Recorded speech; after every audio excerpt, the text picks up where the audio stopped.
Hi, Sanford Smith here from Penn State Cooperative Extension. Today I want to talk about encouraging kids to love and appreciate the outdoors, nature, and especially forests. You know, most people who have this love and appreciation as an adult will tell you it was someone in their youth that influenced them. An adult, such as a parent, almost always it's a parent, but it can be a grandparent or a teacher or a club leader, a scout leader, something like that.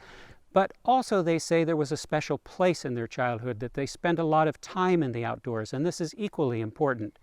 What's interesting is that this love and appreciation for the outdoors almost always develops between the ages of like 3 and 4 and 10.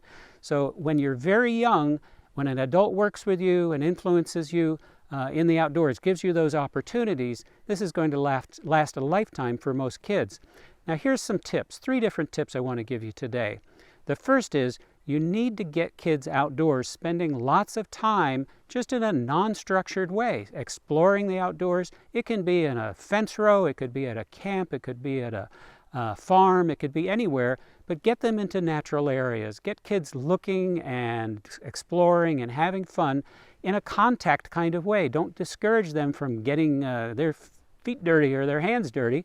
Also, encourage them to connect with plants and critters.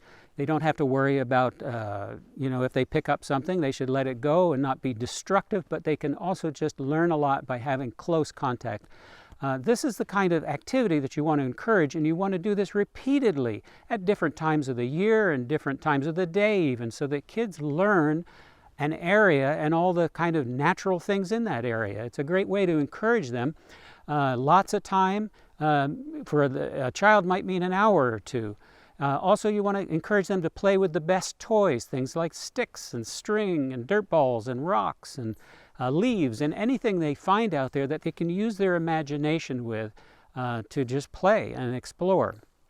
The next tip I want to give you is you need to model an interest and a love for the outdoors too. If you're afraid or if you're concerned all the time about someone getting dirty or falling down, it's going to kind of rub off on the kids. So it's important that your values and your attitudes are worth catching, that you're a lifelong learner when it comes to the outdoors, and you demonstrate and model this to young people.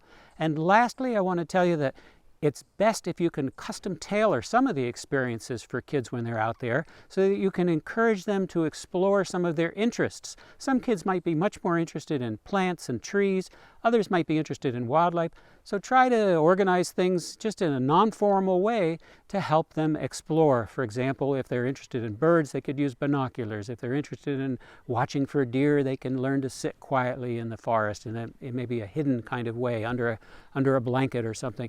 There's all sorts of ways that you can encourage and kind of custom tailor experiences for kids to match their interests. So these have been a few thoughts about how to encourage the very young kids between the ages of 3 and 4 and 10 years old to develop a lifelong appreciation for the outdoors. Thank you very much for listening.